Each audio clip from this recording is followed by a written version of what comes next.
Hello students, good evening everyone. कैसे हो बेटा आप सब? बेटा आप एक छोटी सी मैं आपके साथ इन्फॉर्मेशन शेयर करना चाहता हूँ। पहले तो मैं आपको बता दूँ, ये जो वीडियो है क्लास 12th वाले बच्चों के लिए, मतलब हमारे सीए वाले बच्चों के लिए नहीं है। तो क्लास 12th वाले बच्चे ध्यान से सुनना मेरी बातों को, ठीक है। ये जो इन्फॉर्मेशन है वो रिलेटेड टू आपका सीबीएसई है। आपकी सीबीएसई ने अपने सिलेबस को नोटिफाई कर दिया 31 मार्च को। सीबीएसई ने अपनी वेबसाइट पे अपने जो लेटेस्ट सिलेबस है सेशन 23-24 के, वो अपने नोटिफाई कर दिए, ठीक है जी। नंबर टू, उन्होंने इस बार कुछ कुछ सब्जेक्ट के सैंपल पेपर भी ऑलरेडी वहां पर दे दिए हैं। तो आप जाके सीबीएसई की साइट पे चेक कर सकते हो, ठीक है। सीबीएसई की साइट आपको पता है तो ठीक है, वरना डिस्क्रिप्शन में मैं शेयर कर दूंगा वो, ठीक है। वहां से लिंक के थ्रू आप चेक कर सकते हैं। आपको एग्जैक्टली जो उनका करिकुलम है वहां जाके आप अपना चेक कर पाओगे।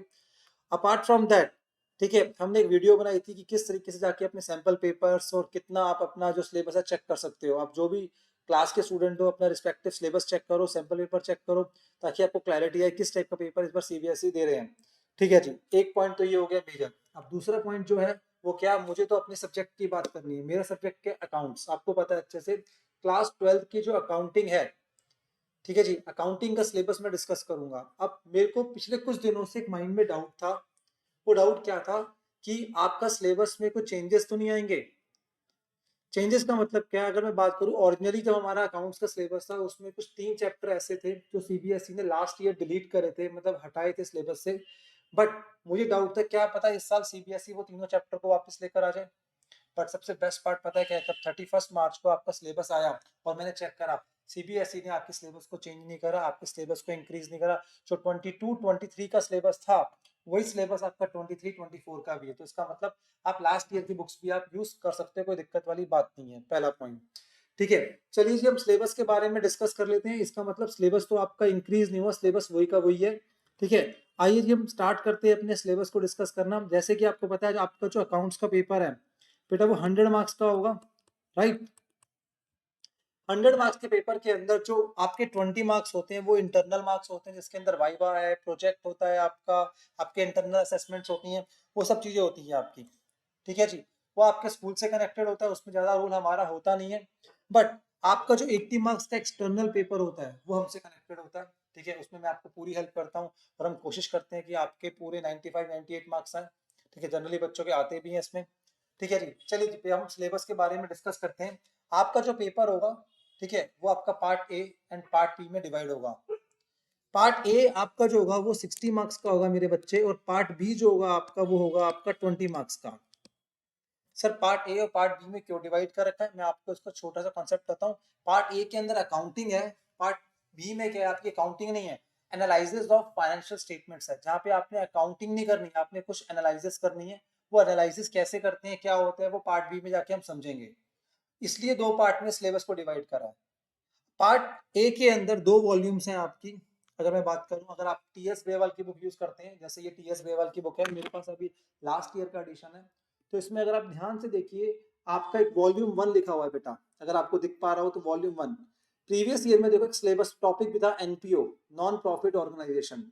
चलिए दिख पा रहा है तो ठीक है, वरना प्रीवियस ईयर का एडिशन जब आप देखोगे तो उसमें एक टॉपिक था नॉन प्रॉफिट ऑर्गेनाइजेशन, जो इस साल सिलेबस में हमारे नहीं है मेरे बच्चे, ठीक है। अब देखो मेरी बात, आप आ जाओ।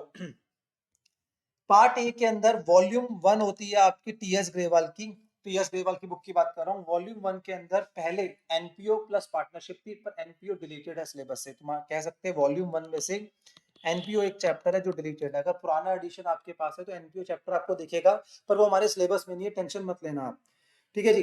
अब पार्टनरशिप कितने मार्क्स की है मेरे बच्चे, 36 मार्क्स की पार्टनरशिप है। पेपर कितने मार्क्स का है, 80 मार्क्स का। 80 में से 36 मार्क्स की क्या आएगी आपकी पार्टनरशिप। इसका मतलब क्या हो गया, लगभग लगभग बोल सकते हैं हम, आपका 45 से लेके 50% पेपर तो आपको पार्टनरशिप से आना है। चलिए जी, और थोड़ा लेंथी भी है ये। उसके बाद अगर हम बात करें, मैं डेप्थ में बात नहीं कर रहा हूँ कौन कौन से चैप्टर है, वो हम कभी अलग से बात करेंगे। उसके बाद अगर हम नेक्स्ट बात करें, नेक्स्ट जो आपका आता है अकाउंटिंग फॉर कंपनीज, इसके अंदर 2 चैप्टर होंगे, शेयर्स एंड डिबेंचर्स। पहले इसके अंदर एक चैप्टर था redemption of debentures, redemption of, मैं ढंग से लिख देता हूँ, रिडम्पशन ऑफ डिबेंचर्स, जो अभी फिर दोबारा डिलीट हो गया, सिलेबस से नहीं है, ठीक है। तो ये पुरान दोनों वॉल्यूम 2 के अंदर से भी एक चैप्टर डिलीटेड है। अगर पुराना एडिशन है आपके पास तो हो सकता है चैप्टर दिखे, पर वो सिलेबस में नहीं है। एनपीओ भी आपका डिलीटेड है, तो 2 चैप्टर डिलीटेड है। चलिए जी, डन। अब उसके पार्ट बी में आते हैं, 20 मार्क्स की पार्ट बी होती है पेपर के अंदर। ठीक है, बहुत इजी होती है। इसके अंदर मेजर दो ही चैप्टर होंगे, एक होगा रेशो चैप्टर जो 8 मार्क्स का आएगा, और एक होगा कैश फ्लो स्टेटमेंट जो 8 मार्क्स का आएगा। इस बुक में से भी एक कंपैरेटिव स्टेटमेंट मैं बता देता हूँ। कंपैरेटिव स्टेटमेंट का एक चैप्टर था, लास्ट ईयर डिलीट हुआ था, जो भी इस साल भी क्या डिलीटेड है। तो इसका मतलब क्या हो गया, आपके 3 चैप्टर डिलीटेड है आपके सिलेबस में से। मेरी बात समझ रहे हो? 3 चैप्टर आपके सिलेबस से डिलीटेड है, जो आप इस बार सीबीएसई ने इंट्रोड्यूस नहीं करे। लास्ट ईयर भी डिलीटेड थे, इस करंट ईयर में डिलीटेड है। All is well. ठीक है, तो ये छोटी सी इन्फॉर्मेशन मैंने आपको बतानी थी। बाकी आपके पेपर बहुत इजी होता है, कोई दिक्कत वाली बात नहीं है। आप लास्ट ईयर के सैंपल पेपर को भी चेक कर सकते हो, बिकॉज सिलेबस चेंज नहीं हुआ, तो आपको पैटर्न समझ आ सकता है। अगर आपको लगता है ये इनिशियल स्टेज है, हमें चेक नहीं करना, तो मत करो अभी, कोई दिक्कत नहीं। आप अपने कोर्स को स्टार्ट करो। बाकी मैंने सब कुछ आपसे डिस्कस कर लिया है। कोई भी आपको इन्फॉर्मेशन चाहिए आप मुझे बता सकते हो। ठीक है, आप कमेंट कर सकते हो। ठीक है, थैंक यू वेरी मच बेटा।